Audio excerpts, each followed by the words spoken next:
Yes, I homeschool just one child, and for some reason, that still raises eyebrows. People look at me like I've accidentally admitted to raising him on a deserted island. He's 14 now, curious, sensitive, stubborn, twice exceptional, and absolutely wired to live in his own world. And we've made that work. Some days beautifully, some days not. But what I've learned is that a lot of the fears around homeschooling an only child, they're built on myths. And today I want to unpack those, not from theory, but from experience. Let's talk about what's true, what's nonsense, and what I wish someone had told me when I started this journey with one hand full of dreams and the other full of doubts.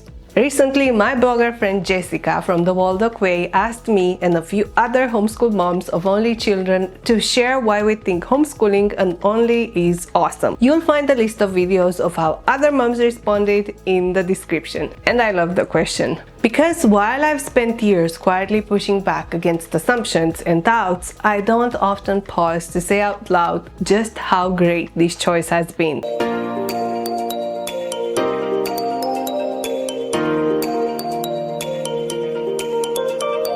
For those who don't know me, I'm Laura from monkeyandmom.com. I've been homeschooling my gifted, twice exceptional only child for the past 10 years. On my blog, I share curriculum reviews, create resources, and probably most importantly, encourage other homeschool moms to make choices that actually work for their families, not just what looks perfect on paper.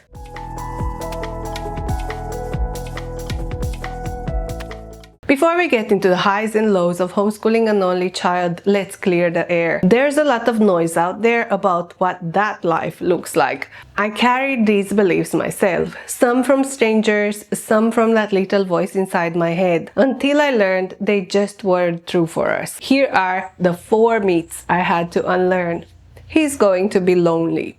This is the one everyone assumes, that being an only child and homeschooled must mean double the loneliness. And I used to wonder about that too, especially when he was younger. Would the sibling make him more expressive, more social? The truth is, Mark loves his own space. He needs that quiet mental room to breathe, and adding sibling noise wouldn't necessarily have made life richer for him or for me. Would his childhood have looked different with siblings? Yeah, sure, but different doesn't mean better. He won't know how to socialize. This one still makes me roll my eyes, mostly because it shows up in subtle ways. Like when we go to a new in-person class and I mention he's homeschooled, you can see the moment the teacher's face changes, like, oh, okay, one of those. But then Mark starts talking, he asks questions, throws in some niche fact about the universe, and boom, their whole expression shifts. They realize he's not awkward, he's just different, and honestly, kind of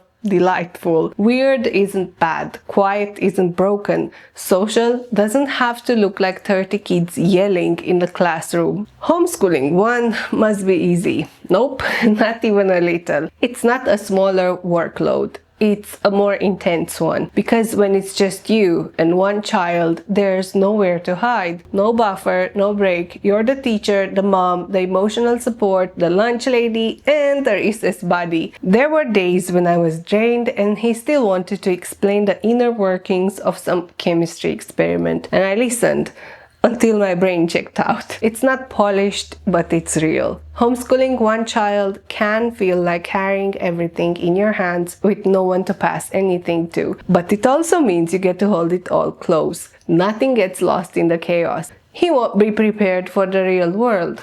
This one used to keep me up at night. Would I be enough? Would this one-on-one setup limit him? But then we had moments like that robotics class where the teacher pulled me aside, half convinced he had an electronics tutor because he already knew the parts and how they worked. Nope, just books, curiosity, freedom to go deep. That's what homeschooling gave him, the time and space to follow the rabbit trails, to build a foundation without waiting for the rest of the class to catch up.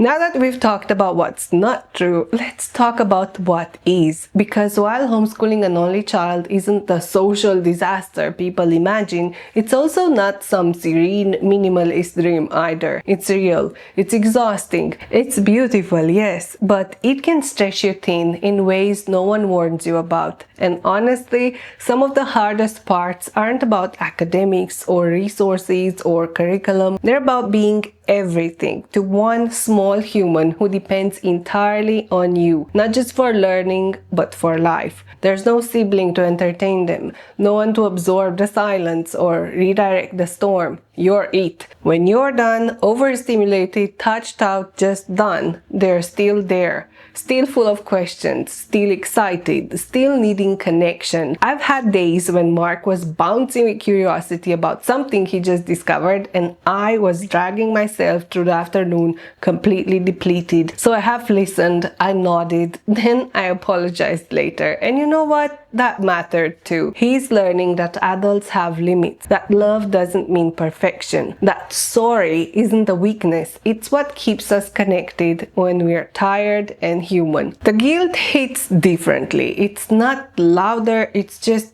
clearer. There's just this one dynamic, this one relationship. And when something feels off, like a rough day, a meltdown, or a missed opportunity, it's easy to look in the mirror and wonder if you're the reason. Because everything lands on one child, and everything they become feels like a reflection of you. I've had moments where I completely lost my patience, moments where I was too tired, too grumpy, and then I watched his face fall. And the guilt that came after, it wasn't about the yelling, it was about the weight of knowing I'm his everything. But maybe that's the gift too, because being everything means I also get to be the one who stays, who apologizes, who shows him what it means to try again and again. And then there's this other layer that sneaks up on you. The pressure to be interesting, to match their energy, to stay curious when your brain is already packed with grocery lists, deadlines, and yesterday's math lesson. Mark shares things with me I don't always understand. Detailed chemistry facts, programming concepts, stuff that makes my eyes glaze over 5 words in. And I want to keep up. I try to keep up, but sometimes I can't. And instead of pretending, I've learned to say, tell me later, I want to hear it properly when my brain isn't mush. And weirdly, that honestly has deepened our connection. Because the goal isn't to be a perfect homeschool mom. It's to be a real person, engaged when it matters, honest when you're spent, and most of all, still showing up.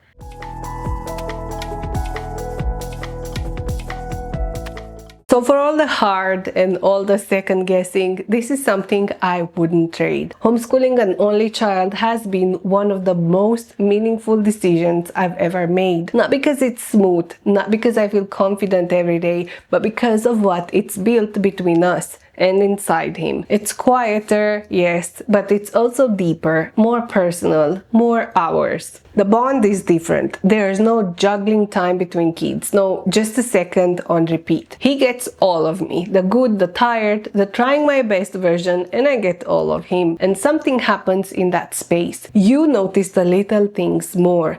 You hear the questions behind the questions.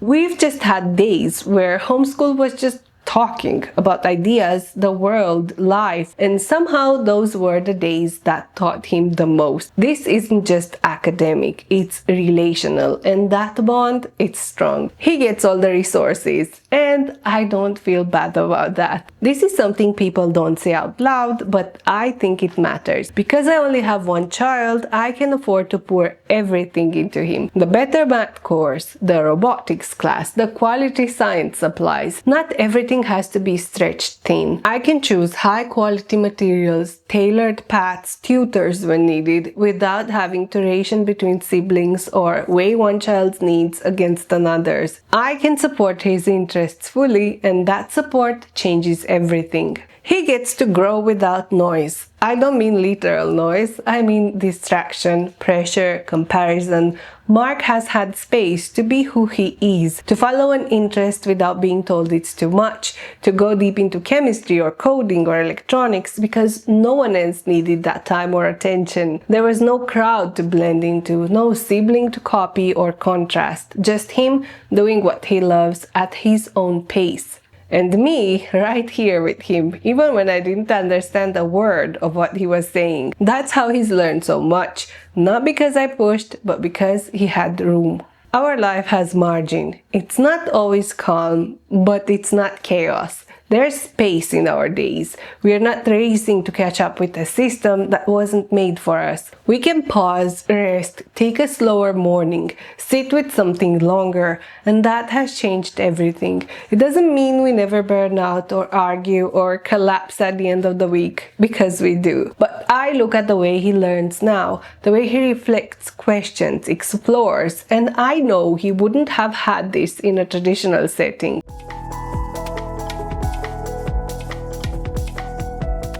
So no, I didn't mess him up by homeschooling him alone. I didn't ruin his social life. I didn't limit his potential. What I did was give him space to grow, to become himself without noise, without pressure, without having to compete for a place at the table. And I gave myself something too, a chance to build a life that fits, one that's slower, deeper, more connected than I thought possible when I first started this journey. Terrified I'd get it all wrong.